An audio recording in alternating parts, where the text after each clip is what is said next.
तुम क्या सीखोगे। अवधोजा मतलब एक मॉल। मैं आईएएस के लड़कों को पढ़ाता हूं जो दुनिया के सारे कर्मकांड कर चुका होता है, वही यहां आता है। वो अनकंफर्टेबल कैसे फील करेगा। मैं पढ़ाता कहां हूं। ये तो सबसे मेरे ऊपर सबसे बड़ा आरोप क्या है कि अवधोजा, जो आदमी कह रहा है अवधोजा पढ़ाते हैं, मैं तो पढ़ाता ही नहीं। जैसे कोई लोग पूछते ना कि भैया जीवन का मूल उद्देश्य क्या है, कितने प्यार से उन्होंने समझाया कि वृक्ष कबहु न फल भके, नदी न संचय नीर, और परमारथ के कारणे साधुन धरा शरीर, जाकी रही भावना जैसी, प्रभु मूरत देखी तिल तैसी। अब भगवान कृष्ण को कोई कहता है छलिया है, कोई कहता प्रेमी, कोई कहता योद्धा है। दुर्योधन क्या कहता है। अब दुर्योधन की एक नजर है।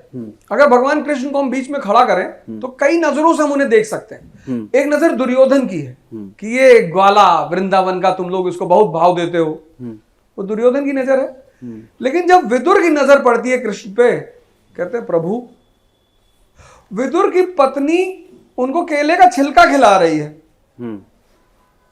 और वो खुश है और वो खा रहे, कह रहे दुर्योधन का 56 भोग का आमंत्रण त्याग कर वो केले का छिलका खा रहे हैं। सवाल सिर्फ इतना है, मैं सब कुछ हूं, ऐसा नहीं मुझे कोई मतलब कोई अपने, मुझे तो जो भी लोग बोले कुछ भी, कि भाई किसी ने कहा मुझे इनसे इंस्पिरेशन मिली, किसी ने कहा मेरे शिक्षक हैं, मेरा जीवन बदला, कोई बोला कट्टा रखना सिखाते हैं, हम सब सिखाते हैं। तुम क्या सीखोगे। अवधोजा मतलब एक मॉल।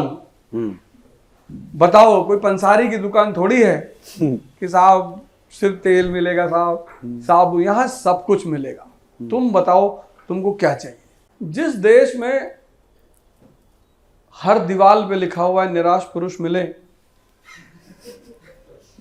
लगभग जिस देश में रेलवे कंपार्टमेंट में वॉशरूम का जो डिब्बा उसमें चेन बांधी जाती हो, वहां का आदमी नैतिकता की बात करता है।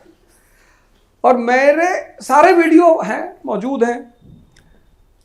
आज की डेट में जो सबसे बड़ी चुनौती युवा के सामने है, मैं व्यक्तिगत तौर पर यहां पर कहना चाहता हूं, आचार्य रजनीश की किताब, उस पर मैं शो करने जा रहा हूं, पूरी किताब ही पढ़ाने जा रहा हूं जी। संभोग से समाधि जी, पूरी किताब पढ़ाने जा रहा हूं। उस किताब का जो कवर पेज है उस पर एक लाइन लिखी है छोटी सी जी, जीवन ऊर्जा के रूपांतरण का विज्ञान जी। आपकी जो जीवन ऊर्जा है उसके रूपांतरण का विज्ञान। अच्छा, अगर मैं स्कूल के बच्चों को पढ़ाता तो थोड़ा सा बात मानी जाती कि बच्चे हैं, बच्चों के सामने आप सारी बातें नहीं कर सकते हो। मैं तो आईएएस के लड़कों को पढ़ाता हूं जो दुनिया के सारे कर्मकांड कर चुका होता है, वही यहां आता है। वो अनकंफर्टेबल कैसे फील करेगा, और अगर वो कर रहा है तो फिर वो गलत जगह बैठा हुआ है। ऐसा अवधोजा क्या पढ़ाते हैं जो और लोग नहीं पढ़ाते? दूसरों से ज्यादा आपके पास ऐसा उनको क्या मिलेगा? क्यों आए बच्चे आपके पास? मैं पढ़ाता कहां हूं।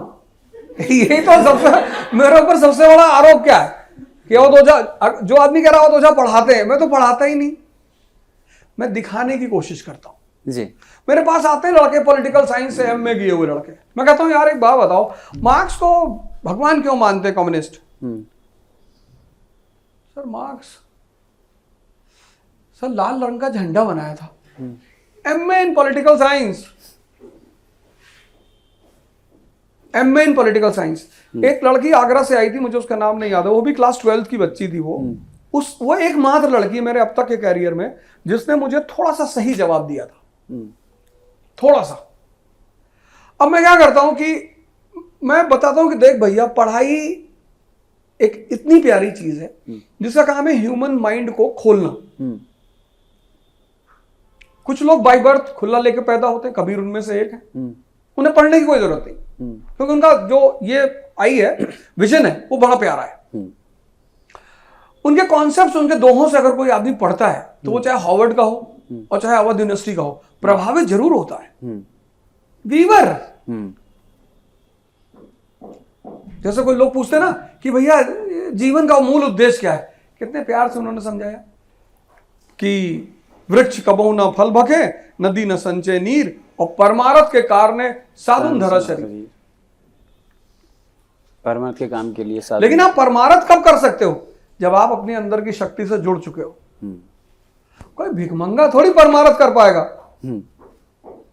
भाई डॉक्टर अंबेडकर शिक्षा के एक उच्चतम ऊंचाई पर पहुंच गए। उनको लगा कि अबे सब कुछ मेरे पास है अब। तब उन्होंने क्या किया? परमार्थ किया। वो अपने लिए नहीं जिए, वो दूसरों के लिए जिए।